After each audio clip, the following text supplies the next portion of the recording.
The sound of a silver spoon tapping against a crystal champagne flute is supposed to be elegant. It is supposed to signal celebration. But at the 30th anniversary jubilee for my parents, a party that cost $25,000, every cent of which came from my savings, that sound was sharp enough to cut glass. The chatter in the garden died down instantly. That is the thing about power. Even borrowed power commands silence. My sister, Chloe, stood on the raised platform I had paid for, wearing a silk dress I had bought, holding a glass of vintage Pinot Noir I had selected. She smiled, that practiced, influencer smile that never quite reached her eyes. She looked at the crowd of friends, neighbors, and local elites. Then, she looked directly at me. "Can I have everyone's attention?" she trilled, her voice sweet as poison. "I want to make a toast to the one who always shows up, broke, desperate, and still trying to matter." The silence stretched for a second, heavy and suffocating. Then my parents laughed. My father threw his head back.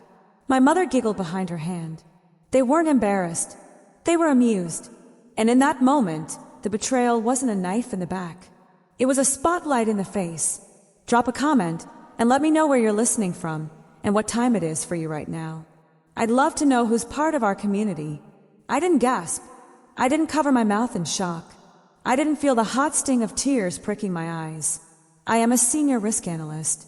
My entire career is built on assessing liabilities, calculating exposure, and mitigating damage. When a system is failing, you don't cry about it. You isolate the variable. You cut the loss. My family thought they were roasting the black sheep. They didn't realize they were auditing the bank manager. Under the table, while the scattered laughter from their friends was still rippling through the garden, I pulled out my phone. Face ID unlocked it instantly. My thumb hovered over the banking app icon. I didn't look up. I could feel their eyes on me, expecting me to shrink, to blush, to stutter a defense. Instead, I tapped into the recurring transfers tab. It was a balance sheet of my own exploitation. There was the first line item, Chloe, downtown loft rent, $2,400 a month. Status, pending, scheduled for tomorrow. I tapped edit. I tapped cancel series. The app asked me, "Are you sure you want to stop this recurring payment?"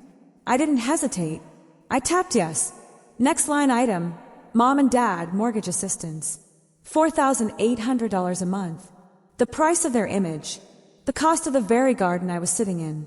I swiped left, delete, confirm. Just like that, $7,200 a month stayed in my pocket. $86,400 a year. Gone from their future, returned to mine. The laughter was dying down now. Chloe was still standing there, smirking, waiting for my reaction. She wanted a scene. She wanted me to be the messy, emotional disaster she had painted me as.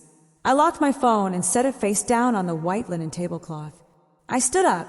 The movement was calm, deliberate. I picked up my water glass, not the champagne, never the champagne, and I raised it. My hand was steady. "To the desperate one," I said, my voice clear, cutting through the humidity of the afternoon. Chloe blinked, confused. My mother's smile faltered. "Who just closed the account funding your rent?" I took a sip. I set the glass down. The silence that followed was different from the one before. The first silence was anticipation. This silence was a vacuum. It sucked the air right out of my father's lungs. I saw his eyes dart to my mother. I saw Chloe's mouth open, then close, like a fish on a dock. I didn't wait for the explosion. I didn't wait for the denials.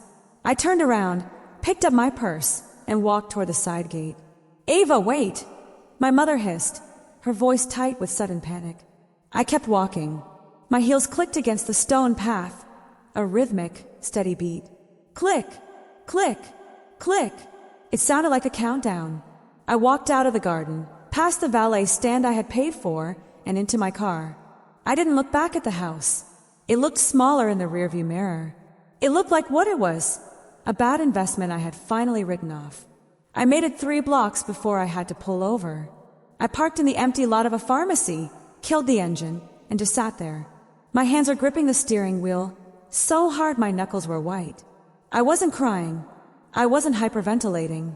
I was calculating. Liam, my fiancé, was sitting in the passenger seat. He hadn't said a word since we left the garden. He knew better than to offer platitudes. He just reached over and placed his hand over mine. His palm was warm, steady. It was the only anchor I had in a world that had suddenly come unmoored. I stared at the dashboard clock. It was 3:14 in the afternoon.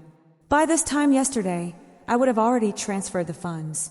I closed my eyes and saw the numbers floating behind my eyelids. They were burned there. $2,400 for Chloe's loft. $4,800 for my parents' mortgage. $7,200 a month. That is $86,400 a year. Over the last 5 years, I had poured nearly $500,000 into the black hole of my family's lifestyle. And what did I get for it? A toast to my desperation. For years, I asked myself why they were so cruel. Why, when I was the one keeping the lights on, did they treat me like the dimmest bulb in the room? I used to think it was because I wasn't cool enough, or pretty enough, or relaxed enough. I thought if I just gave a little more, fixed one more crisis, they would finally respect me. But sitting in that parking lot, the fog cleared. I realized the truth, and it hit me harder than the insults. They didn't hate me because I was useless. They hated me because I was competent. Every time I paid a bill they couldn't cover, I wasn't just solving a problem. I was holding up a mirror. My solvency was a constant, glaring reminder of their insolvency. My stability highlighted their chaos. They resented me not because I failed them, but because my ability to save them proved that they were incapable of saving themselves. Dependency doesn't breed gratitude. It breeds arrogance. It breeds a deep, festering resentment toward the person holding the safety net. I remembered how it started. It was never a demand. It was always a crisis. 5 years ago, my dad had a cash flow issue with an investment. Just this once, Maya. Just until the settlement clears. Then it was Chloe needing a deposit for her first apartment because she didn't have a credit history. Just to get me on my feet, Maya. Just this once became just for now, which became just the usual. I had become a subscription service they had forgotten they were paying for. Or rather, one they weren't paying for at all. I opened my eyes. I looked at Liam. "I'm not going back," I said. "I know," he replied. "No," I said, shaking my head. I'm not going back to being their banker. I'm done buying a seat at a table where I'm the joke." My phone buzzed in the cup holder. Then it buzzed again. And again.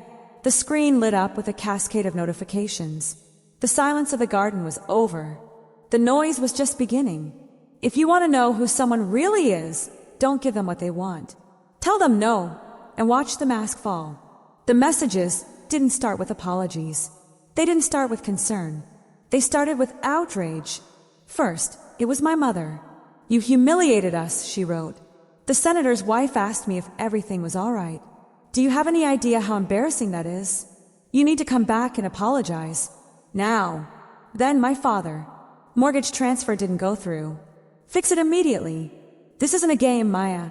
You're putting the family legacy at risk." Then Chloe. "You were such a jealous brat. You couldn't stand that I was the center of attention for one day, could you? You had to make it about you and your little money power trip." I didn't answer a single one. I put the phone on Do Not Disturb and drove us back to my apartment. I spent the evening in a strange state of calm. I made tea. I organized my bookshelf. I felt lighter, like I had set down a backpack filled with rocks that I had been carrying since I was 22. But toxic systems resist change. They don't just accept the new boundaries. They attack them. 2 days later, the escalation shifted from anger to emergency. I was at my desk at work, analyzing a risk portfolio for a commercial merger, when my phone rang. It was my mother. I let it go to voicemail. She called again instantly. Then a text popped up. "Dad collapsed. Chest pains. Ambulance coming. Pick up." The blood drained from my face. All the resolve, all the anger, all the clarity, it vanished in a second. That is the thing about fear. It bypasses logic. I didn't think about the manipulation. I just thought about my dad. I grabbed my purse and ran. I drove to the hospital 20 miles over the speed limit, my heart hammering a frantic rhythm against my ribs. I was bargaining with the universe the whole way. "Please let him be okay. I'll pay the mortgage. I'll pay the rent. Just don't let him die." When I burst into the emergency room waiting area, my mother was there. She wasn't crying. She was scrolling on her phone. When she saw me, She didn't look relieved. She looked expectant. Where is he? I gasped. He's in room 3, she said, barely looking up. They're monitoring him. I rushed past her into the room. I expected to see tubes, machines, a pale figure fighting for life. Instead, I saw my father sitting up in bed, watching the news on the wall-mounted TV, eating a cup of red Jell-O. He looked fine. His color was good. His breathing was normal. Dad! I whispered. He looked at me, and for a split second, he looked sheepish. Then, the mask of a patriarch slid back into place. It was a scare, he said gruffly. Stress. The doctor said I'm under too much stress. My mother walked in behind me. She closed the door. It was a panic attack, she said, her voice dripping with accusation. Brought on by financial uncertainty. The doctor said his blood pressure is through the roof because he's worried about the house. She stepped closer to me. She didn't hug me. She didn't ask if I was okay after driving across the city in a panic. She opened her purse and pulled out a bill. Since you're here, she said, holding out a slip of paper, they need the copay. And while you have your wallet out, the mortgage is late. We can't have your father stressing about this. It could kill him next time. I looked at the Jell-O in my father's hand. I looked at the bill in my mother's hand. And I felt something inside me snap. Not a break, but a realignment. They weren't scared he was going to die. They were scared they were going to be poor. They had weaponized his health to get me back in the room, to get my credit card back in the reader. No, I said. The room went deadly silent. The only sound was the low murmur of the television. Excuse me, my mother said, her eyes narrowing. I said no. I repeated. My voice was steady. I'm not paying the copay. And I'm not paying the mortgage. You're trying to kill him, she hissed. I'm trying to save myself, I said. If he's stressed about the house, sell it. Downsize. Live within your means. But do not ever use a hospital bed as a negotiation table with me again. I turned and walked out. Behind me, I heard my father shout my name, but he sounded strong. Healthy. Fully recovered. I didn't go back to the office. I drove straight to my apartment. The drive was silent. No music, no podcasts, just the hum of the tires on the asphalt and the cold, hard click of tumblers falling into place in my mind. When I walked through my front door, I didn't collapse on the sofa. I didn't call Liam to vent. I walked straight to my home office, sat down in my ergonomic chair, and opened my laptop. The daughter was gone. The risk analyst had clocked in. 4 years, I had treated my family like a charity case. I gave them money based on trust, on the stories they told me about rising interest rates and adjustable rate mortgages. I never asked for receipts. You don't ask your parents for receipts when they claim they're drowning. But today, I wasn't a donor. I was an auditor. I navigated to the bank website for the joint account I had set up with my parents 4 years ago. It was the pass-through account, the one I deposited the mortgage money into, and the one the bank automatically withdrew the payment from. I had access, but I hadn't logged in since the day I opened it. I typed in my credentials. Loading. The dashboard popped up.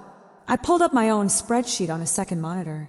My records showed a consistent outgoing transfer of $4,800 on the first of every month. I looked at the bank's transaction history. Deposit, plus $4, 800.00 from Maya. Automatic mortgage debit, minus $3,200.00. I stared at the screen. I blinked, thinking maybe the numbers were blurring. I refreshed the page. The numbers didn't change. Mortgage debit, minus $3,200.00. I felt a chill start at the base of my spine and spread outward, freezing my blood. My parents' mortgage wasn't $4,800. It was $3,200. For 3 years, I had been sending them an extra $1,600 every single month. Where did it go? I scrolled down the transaction list. It didn't take long to find the leak. It wasn't a leak, it was a siphon. Auto debit, Gold Leaf Country Club, $850. Debit, Mercedes-Benz Financial, $750. I sat back in my chair, the air leaving my lungs in a rush. They weren't struggling. They weren't barely holding on. They were taking my money. Money I earned working 80-hour weeks.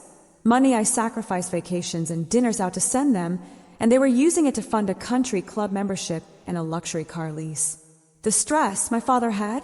The financial uncertainty? It was all a lie, a performance. They had been skimming off the top of my generosity like corrupt executives embezzling from a pension fund. I did the math. $1,600 a month. For 36 months. $57,600. That wasn't support. That was grand larceny. Any lingering guilt I had about leaving the hospital, about walking out of the garden party, evaporated instantly. It was replaced by a clarity so sharp it felt like a weapon. I picked up my phone. I didn't call my parents. I called my landlord, who also happened to be a property attorney. "Mr. Henderson," I said when he answered, "I need to ask you a question about a lease guarantee. Specifically, how to terminate one based on fraudulent misrepresentation of financial need." Then I opened a new document on my computer. I titled it Notice of Debt Assignment. I wasn't just going to stop paying. I was going to collect. I downloaded every bank statement. I highlighted every fraudulent transfer. I compiled a dossier that proved, without a shadow of a doubt, that James and Sarah Calder had misappropriated funds designated for housing to pay for luxury goods. I printed the file. It was thick, heavy. Then I called a collection agency, one known for being particularly aggressive with debtors who have assets but refuse to pay. "I have a debt I'd like to sell," I told the agent on the line. "It's fully documented, and the debtors have a country club membership you can lien." I hung up the phone and looked at the file on my desk. This wasn't revenge. This was a correction. This was the market adjusting itself. I placed the file in a manila envelope. I wrote the eviction gift on the front in black marker. Tomorrow, I wouldn't be sending a check.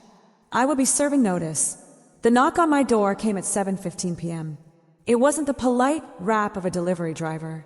It was a frantic, desperate pounding. I was expecting them. I had brewed a fresh pot of coffee. I was sitting in the armchair facing the door, the manila envelope resting on the side table like a loaded gun. I stood up, smoothed my skirt, and opened the door. They were all there, but the people standing in my hallway bore no resemblance to the royalty who had held court in the garden 3 days ago. Chloe was crying, her mascara running in jagged black lines down her cheeks. She was clutching a piece of paper, the notice to vacate my landlord had served her that morning. My father looked older, smaller. His face was pale, a sheen of sweat on his forehead. My mother looked like she was vibrating with a mix of terror and rage. "What have you done?" my mother screamed, pushing past me into the living room. "A collection agency called us. They said they're putting a lien on the house. They said we owe $57,000. You evicted me." Chloe sobbed, waving the paper. "I have 30 days to leave? Where am I supposed to go, Maya? I can't afford that place on my own." "Exactly," I said. I closed the door quietly and turned to face them. I didn't raise my voice. I didn't need to. The room was mine. The air was mine. "You can't afford it," I repeated, looking at Chloe. "You never could. I was the one paying for your view of the skyline. I was the one paying for the exposed brick you take selfies in front of. We are your family," my father shouted, his voice cracking. "You sold a debt to strangers? You sicked wolves on us. Over a misunderstanding." "It wasn't a misunderstanding, Dad," I said. "It was fraud." I picked up the manila envelope. I pulled out the spreadsheet with the highlighted rows. $3,200, I said, reading the number aloud. "That is your actual mortgage payment. $4,800. That is what I sent you every month." I looked up. My mother flinched. My father looked away. $1,600 a month. I continued, my voice clinical, cold. "For 3 years, you skimmed $57,000 from your own daughter. You drove a Mercedes I paid for to a country club I paid for, while I drove a 5-year-old Honda and ate leftovers. We were going to pay you back," my father stammered. "It was a loan. We had expenses. You had entitlements," I corrected. "And now you have consequences." My mother stepped forward, her eyes filling with fresh tears. She reached for my hand. "Maya, please. You can stop this. Call the agency. Cancel the eviction. We'll change. We'll be better. Just don't let us lose everything." It was the plea I had waited years to hear, the acknowledgement of my power. But looking at her now, I realized that saving them again would be the cruelest thing I could do. "No," I said gently. Why do you hate us? Chloe wailed.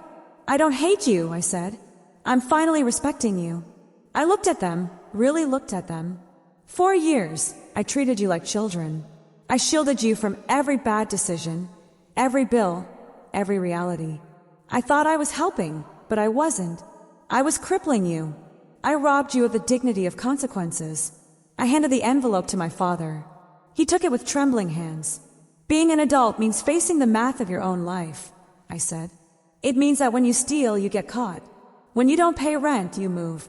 I am giving you the gift of your own lives back. It's going to be hard. It's going to be scary. But for the first time, it's going to be real. You can't do this, my mother whispered. I already did, I said. The debt belongs to the agency now. You can negotiate a payment plan with them. They're very efficient. I walked to the door and held it open.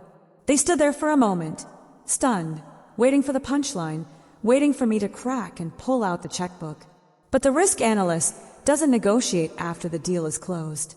Slowly, like sleepwalkers, they shuffled out into the hallway. My father clutching the evidence of his theft, my sister clutching the notice of her eviction. Goodbye, I said. I closed the door. The latch clicked shut. It was the loudest, most beautiful sound I had ever heard. The silence that followed the closing of that door wasn't empty. It was heavy, like the air after a thunderstorm breaks. But as the weeks turned into months, that heaviness lifted, replaced by a clarity I had never known. Winter turned into a reluctant spring. The ice thawed, not just on the streets, but in my own chest. My life became quiet, boring even. And I learned that boring is the most luxurious thing in the world. My savings account isn't just a number on a screen anymore, it is a fortress. It is the walls of a life that belongs entirely to me. I sleep through the night. I buy myself a coffee on the way to work, and I actually taste it because I'm not calculating what bill I have to skip to afford it. I don't speak to them. I block the numbers. I routed the emails to a folder I never open. But news travels in small circles. I heard through Liam's mother that Chloe got a job. She's working as a receptionist at a dental office. She hates it. She posts vague, passive-aggressive updates on social media about the grind and toxic workplaces. But she pays her own rent. She lives in a studio apartment she can afford. She is miserable, perhaps, but she is independent. I heard my parents sold the house. They downsized to a 2-bedroom condo in the suburbs. It's nice. It's sensible. It's affordable. They tell everyone who will listen that I abandoned them. They tell the neighbors I am cold, ungrateful, a daughter who forgot where she came from. They paint themselves as martyrs of a cruel child. Let them. I don't need to control their narrative. I only need to control my ledger. They are angry, but they are surviving. For the first time in decades, they are living within their means. They aren't siphoning off my future to fund their present. By cutting them off, I didn't kill them. I forced them to become adults. Last night, I went out to dinner with Liam and a group of friends. We went to a place with white tablecloths and heavy silverware, the kind of place I used to avoid because the menu prices made my stomach turn. We ordered wine, not because we were trying to impress anyone, but because we wanted it. Halfway through the meal, Liam raised his glass. To Maya, he said, smiling at me. To the promotion. And to peace. To peace, the table echoed. I raised my glass. The crystal caught the candlelight. I looked at the golden liquid, and for a split second, I flashed back to the garden party. I heard the clink of Chloe's spoon. I felt the heat of the humiliation, but the memory didn't hurt. It felt like looking at a scar from a surgery that saved your life. It was just a mark of where I had been and what I had cut out to survive. I smiled, a real smile. I realized then that I had become the villain in their story, so I could finally be the hero in mine. And that is a trade I would make 1,000 times over. I took a sip. It tasted like sovereignty. Have you ever had to burn a bridge to save yourself from drowning? Tell me your story in the comments. And if this story spoke to you, share it, because someone on your timeline needs to hear that it's okay to say no.